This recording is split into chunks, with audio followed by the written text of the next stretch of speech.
দোয়া করবেন যদি বেঁচে থাকি তাইলে আমাদের পক্ষে ইতিহাস বদলানো সম্ভব হবে।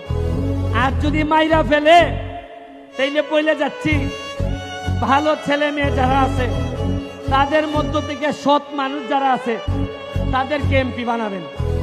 আমি যদি মারা যাই, কথা দিয়ে যাচ্ছি, আপনাদেরকে শপথ করাই যাচ্ছি, পছন্দ আপনাদের, তবে অবশ্যই আগামী নির্বাচনগুলোতে আমার হোক তোমার হোক এইটা দেখার বিষয় না, সৎ মানুষ ছাড়া, কর্মঠ মানুষ ছাড়া যেন মাধবপুরে কেউ নেতা হইতে না পারে।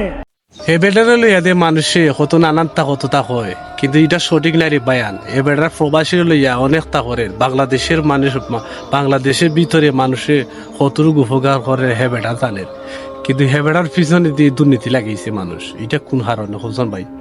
হে বেটা তো মানুষের ক্ষতি করতে চায় না, বা বেটা তো মানে কোনো ক্ষতির বা ধ্বংস করবার লাগি তো করতে চায় না।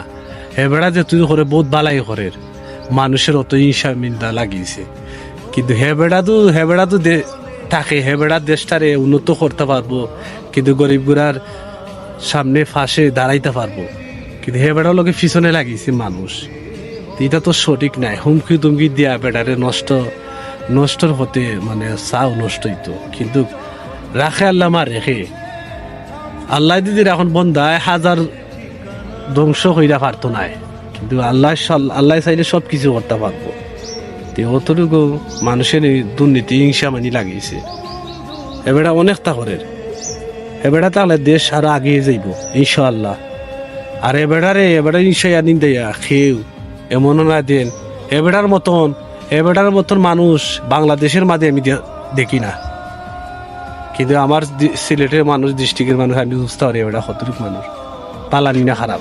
মানুষের কিছু খারাপ হইতে পারে, কিন্তু মানুষের সময় অকল সময় একলা খানে দিন যায় না, সবসময় দিন ফাল্টে, একদিন সময়ে ফাল্টে। মানে হিংসা মানি সারা বাদ দেও ভাই, একজন উন্নত করবার লাগি সুযোগ দিও, যাতে নাম হইব দেশটা আমরার। আর দুর্নীতি হইয়া কোনো আগে যেতে পারত না। ভালো থাকেন, সুস্থ থাকেন। আসসালামু আলাইকুম।